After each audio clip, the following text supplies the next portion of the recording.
دلوقتي احنا خلصنا حمزه المسلوسي وخلصنا سيف الجزيري، وادي سيف فاروق جعفر. سيف فاروق جعفر خلاص خلصناه الحمد لله.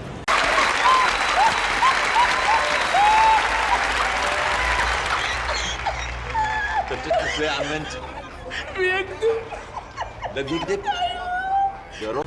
وهو كان جاله ارقام كبيره على فكره، لكن الارقام اللي اتفق بيها مع امير مرتضى وميدو، واللي واحد بعت لي رساله بيقول لي هو ميدو بقى رئيس النادي بيصرح وكل حاجه. انت مال اهلك؟ انت مال امك؟ انت مالك؟ وانت مال شكلك؟ وانت مال اهلك؟ انت مالك انت؟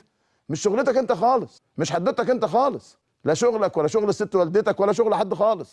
يا جماعه واحد شغال وبيساعد النادي، وايه الغل اللي موجود عند بعض الناس دول؟ انا بشكرك طبعا سيف. خلصنا عقد الحمد لله. واحد بيقول لي فين التوقيع؟ هوريه لك حاضر.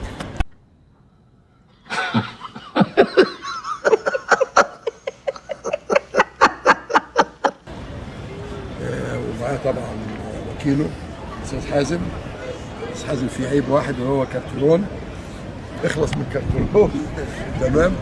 احنا كده خلصنا كل اللعيبه اللي هي ليها تجديد. يلا يا راجل بلا كذب بقى، بوشك ده كذاب كذب الابل. صلحنا عقد سيف الجزيري وعملنا له سنتين جداد مش كده، وحمزه المسلوسي خلص وسيف خلص، واحنا في انتظار الست والدته المحترمه، وده شيء محترم منه ان هي تيجي، واحنا بنوري العقد للناس. ايه الحلاوه دي؟ ايه الطعامه دي؟ ايه الشياكه دي؟ ايه الفخامه دي؟ ايه الرقي ده؟ ايه العالميه ده؟ ايه يا جدعان في كده؟ في كده يا جدعان؟ انا عمري ما شفت كده والقران. لكن احنا اتفقنا على خلاص 4 سنين، كل سنه بكام.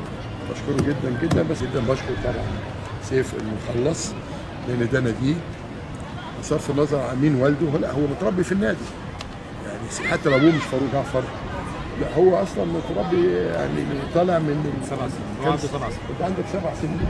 مش عايز اقول له كنت بشيله على السيف. وانت يا سيف نفسك تلعب فين؟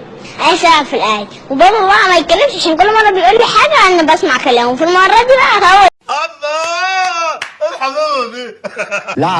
لا 1 2 3 4.